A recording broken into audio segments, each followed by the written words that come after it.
One OU legend has made his way back home. Norman could see severe weather. We'll tell you how to prepare.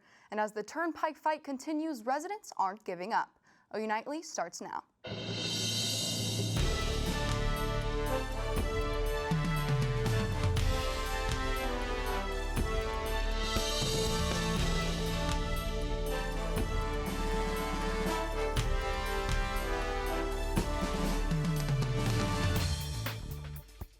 Hello, thanks for watching OU Nightly. I'm Roddy. And I'm Searles. Tonight we begin with a weekend full of weather threats ahead of us. And with many OU events coming up this weekend, Josh Duncan is going to tell us what we can look out for. Josh, what's our weekend forecast looking like? Yeah, we've got some active weather in store for this weekend, and it all starts tonight with an enhanced risk of severe weather showing up for far northwestern Oklahoma and into the Oklahoma and Texas panhandles. That's level 3 out of 5 on the scale. But the storm should weaken as they move east, so we're not expecting rain here in central Oklahoma tonight. But don't worry, our chances will come a little bit later on. Then tomorrow, it's also going to be very windy across much of the state with wind gusts up to 50 miles per hour. And that's going to fuel a fire weather threat. We have more storm chances to talk about for tomorrow and Sunday. And then I'll show you who has flooding potential for the second half of the weekend. Those details are coming up in your full forecast in about 10 minutes. Thanks, Josh. And with all that in mind, our weather team wants you to be weather aware. OU Nightly meteorologist Peyton Galyean is live in the Couch Storm Shelter to tell us what we can do to stay safe. Peyton? Yeah, guys, 63% of tornadoes happen in the state of Oklahoma between the months of April and May. And with severe weather in your forecast for this weekend, now is the time to prepare. With the bulk of severe storm season underway, many are left wondering where to go and how to get information. While the best place to be is in a storm shelter, not every student has that luxury. On-campus shelter sites are available, and the OU Department of Campus Safety lists on their website each individual room deemed safest in campus buildings. To staying safe here in Oklahoma during the springtime is just stay informed. We have the best weather information system anywhere in the country here. When you combine the National Weather Service, when you combine the resources on campus, the OU Emergency Preparedness Office, and the TV stations. The TV stations in Oklahoma City do an incredible job of covering the storms. So really, it's just paying attention. Off-campus student apartments encourage students to go to the lowest level of the parking garage and interior stairwells, interior coat closets under stairwells, or if enough time allows, get to campus. Students who are signed up for OU emergency alerts will get texts sent right to their phone if campus is ever threatened by severe weather. Reporting live from the Couch Storm Shelter, Peyton Galyean, OU Nightly. Thanks, Peyton. The Oklahoma Turnpike Authority held a series of public meetings that were met with a public outcry against the Turnpike expansion that would run through East Norman.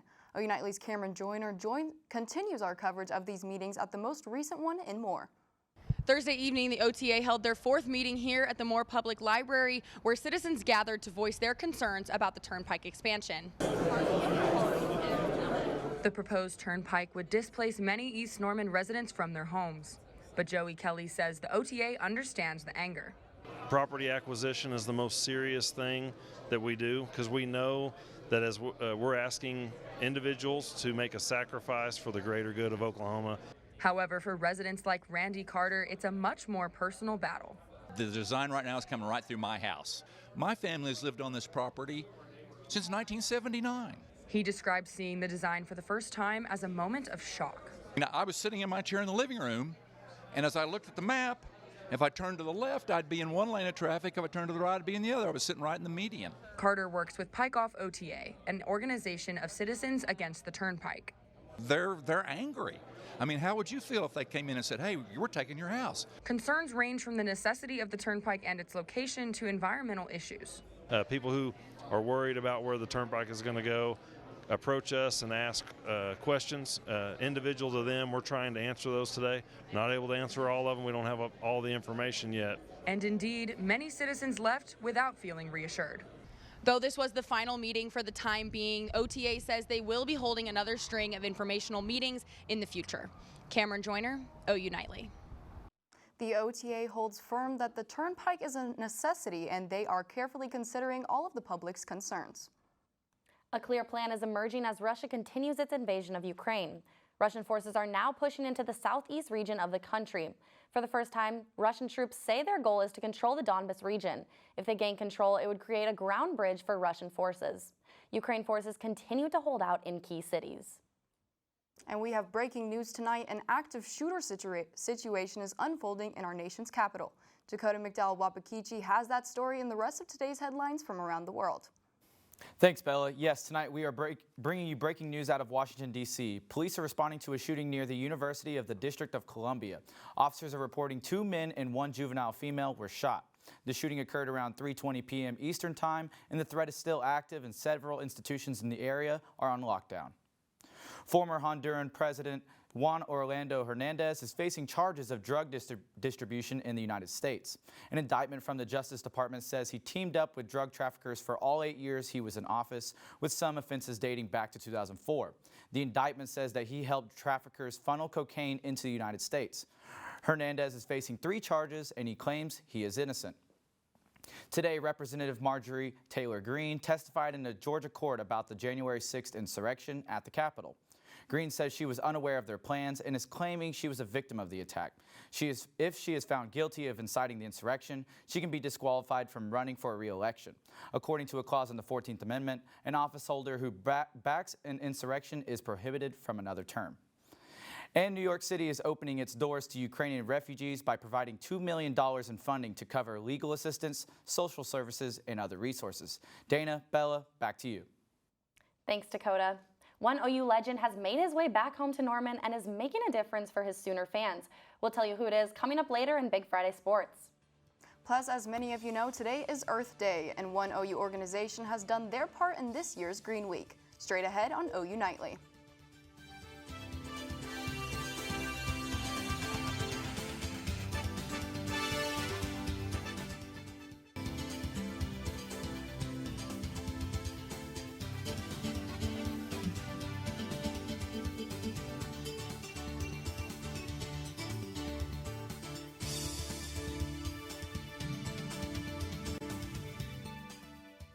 Finding a hotel in Norman on a fall football Saturday is usually a challenge, but Saturday's spring game has local hotels filling up.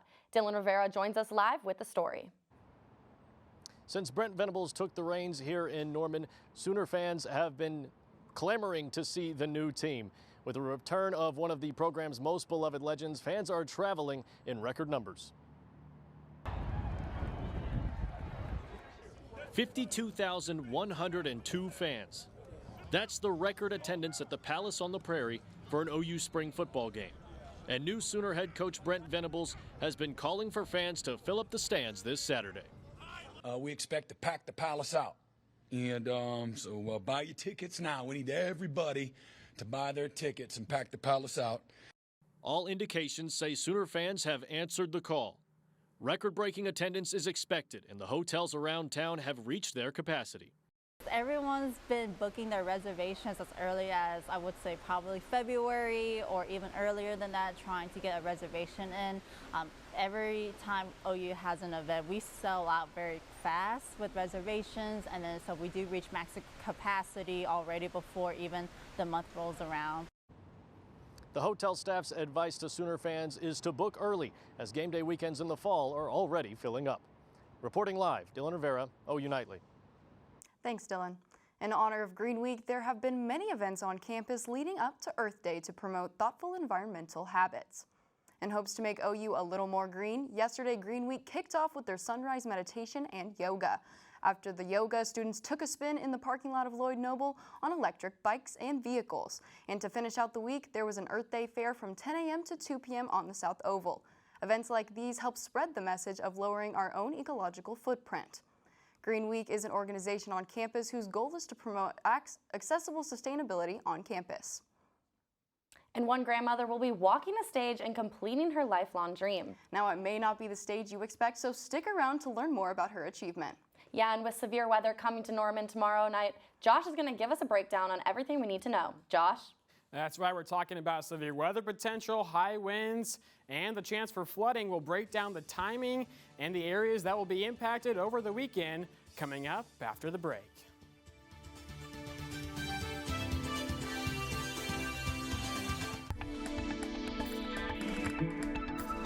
Good evening and welcome back to OU Nightly. Thanks for joining us here on a Friday afternoon. We have a severe thunderstorm watch that has just been issued by the Storm Prediction Center for all 3 Oklahoma Panhandle counties. That goes until 10 o'clock this evening, and storms are going to be developing here over the next couple of hours, as you can see on future radar. Again, they'll initially be in the Panhandles, but then they might try to make it into far northwestern Oklahoma. Places like Woodward could see some storms as we head toward 9 o'clock this evening. But watch what happens as we get closer to midnight. The storms kind of fade away, so we don't think they'll make it to central Oklahoma for tonight. Again, any storms this evening could be severe. The chance of a tornado is low, but we can't rule it out. Hail and wind are possibilities for the far northwest, but again, the storms are expected to stay rather isolated later on this evening. Tomorrow, the winds will be strong once again. It was windy out there today. We're talking about wind gusts up to 50 miles per hour for many areas tomorrow out of a southerly direction. You combine that with lower humidity behind the dry line, and that's a risk of fire weather for the northwestern portions of the state as we get into tomorrow afternoon, especially as the winds increase out there. Further east, we have more moisture. The dry line and the cold front pushing east, that's going to lead to a risk of severe weather. It's a level 2 out of 5 on the scale. It includes the Oklahoma City Metro and Norman. So let's take a look at future radar starting the clock at 3 o'clock tomorrow afternoon. That's the time of the spring game. Notice not a lot going on, but here shortly thereafter, storms will begin to fire up and then kind of isolated to scattered in nature through tomorrow night. And then on Sunday, we think the storm chance is really going to focus across southeastern Oklahoma. And this yellow shaded region is where the best chance of very heavy rainfall is to occur. Notice multiple rounds of rain as we go through Sunday afternoon into Sunday evening and Sunday night. Total rainfall amounts for most areas will be very light, only a few hundredths of an inch, but then very heavy rain amounts, 1 to 2 inches.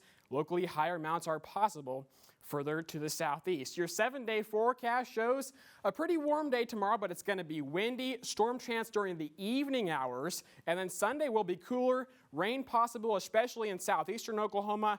The rest of your forecast shows rebounding temperatures as we head toward the latter portions of next week, with highs returning to the 80s. Back to you. Thanks, Josh. One 75-year-old grandmother has shown us that it's never too late to follow your dreams. Yeah, Rebecca Inge was a student at Shaw University back in 1965, and she even has a student ID to prove it. She decided to go back to college and finish out her degree and will graduate on May 8th this year. And Rebecca says, you have to live until you die, so why not stay happy doing something you love? And I don't know about you, Dana, but I sure wish I looked that good on my student ID. Right, I totally agree with that. And just like Rebecca, our semester is soon coming to an end, unfortunately, as sad as we are to say, but we only have one more Friday left, so make sure you guys are tuning in with us next week. That's right, Dana. Now it's time to pass it over to Big Friday Sports. One OU coach is making his debut and has made it a point to pack the Palace this weekend. Madeline Hunter is here to tell us all about the big weekend for Sooner Nation. Today on Big Friday Sports, an OU legend returns to Norman for the weekend and is hitting some of his favorite spots. And Brent Venables makes his head coaching debut on Saturday at the Sooner Spring Game. Stay tuned, Big Friday Sports is next.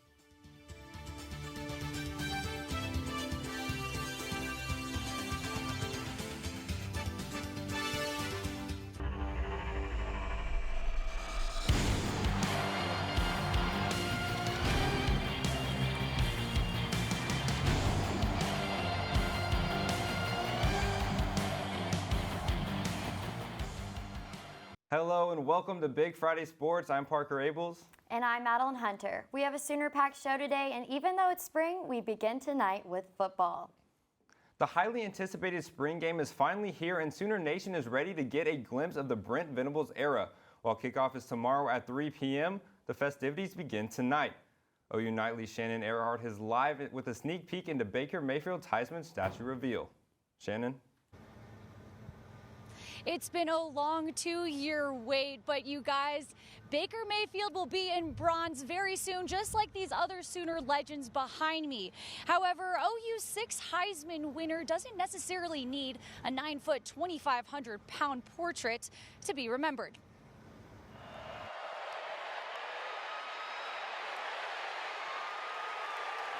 He's one of the best players to play the game, and you get a statue at Oklahoma, man, you're a dude. Baker's impossible fairy tale includes 3 straight Big 12 championships, 2 playoff appearances, and in his college career, 14,607 yards.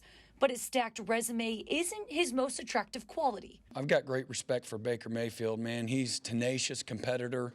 He's a leader of men. He's done he plays with passion and toughness and makes people around him better. He's the ultimate competitor, you know what I mean? And that's what you want to be around. Great leader.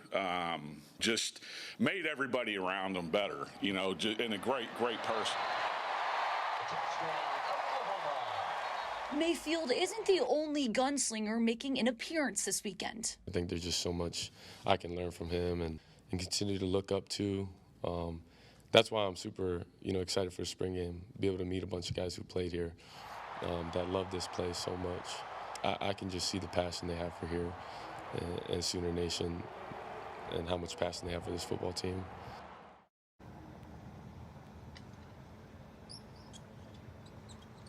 Baker walked on twice at 2 different schools, and now he'll walk off with a statue in his name. The statue will be revealed tonight at a private event for friends and family at 5 p.m. in the stadium. But don't worry, tomorrow, you guys, in the stadium during the spring game, red and white, make sure you wear it. We'll all get to see it on the big screens. Reporting live from Heisman Park, Shannon Ehrhardt, Big Friday Sports. And Baker Mayfield has been making the most out of his visit to Norman. He started the day surprising fans with their Meals on Wheels deliveries. He even took a trip to the Mont, a Norman staple.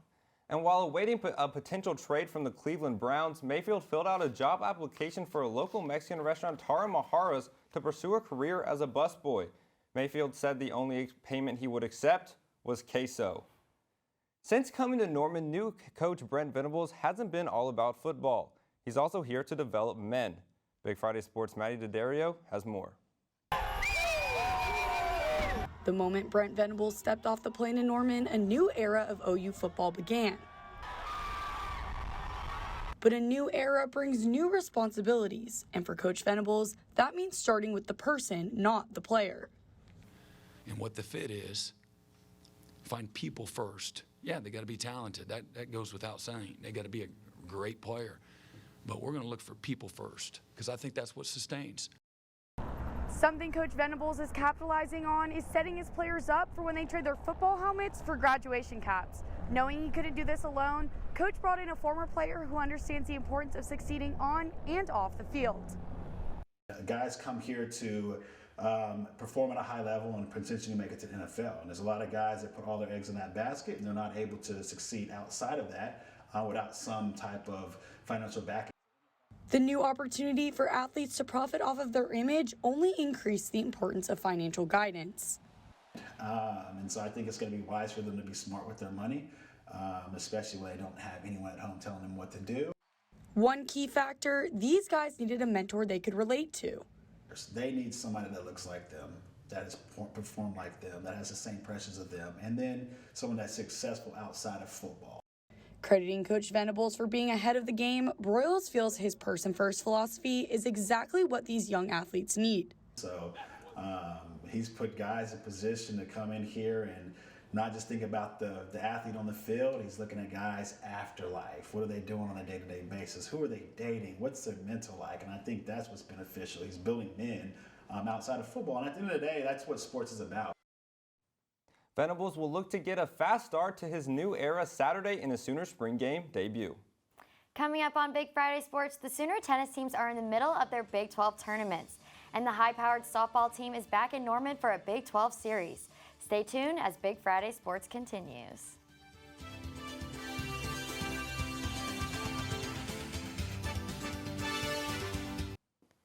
Good evening and welcome back to Big Friday Sports. If you're headed out to the Palace on the Prairie for tomorrow's spring game, here's what you can expect. We think that the chance of rain is going to be pretty low during the game, but it's going to be mostly cloudy, temperatures in the mid to upper 70s, maybe a few breaks of sun, but again, for the most part, it's going to be overcast. Notice the winds, 20 to 30 miles per hour out of the south. Gusts could be 40 to 50, and then the storm chance increases toward the end of the game. Madeline, back to you. Thanks, Josh. A sweep against Kansas State sends the OU women's tennis team to the semifinals. Lane Sleeve secured the victory for the Sooners, winning both matches 6-4 and 6-2 over Maria Lanierez. The ladies will take on the 5-seeded Kansas Jayhawks tomorrow at 12 p.m. The OU men's tennis team is ready for the Big 12 tournament in Fort Worth, Texas this weekend. The Sooners are currently facing off against the 4-seeded Texas Tech Red Raiders. If the Sooners prevail, they will move on to the semifinals tomorrow. And the OU women's and men's track and field teams are set to host the 52nd John Jacobs Invitational this weekend. The meet started today and will conclude tomorrow at John Jacobs Track Complex. OU will host 19 teams and 71 Sooners are slated to compete.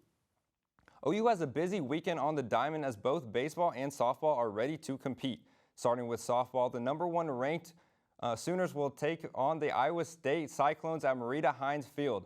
First pitch was later today at 6 p.m. They will play Saturday and Sunday, both being at 1 p.m.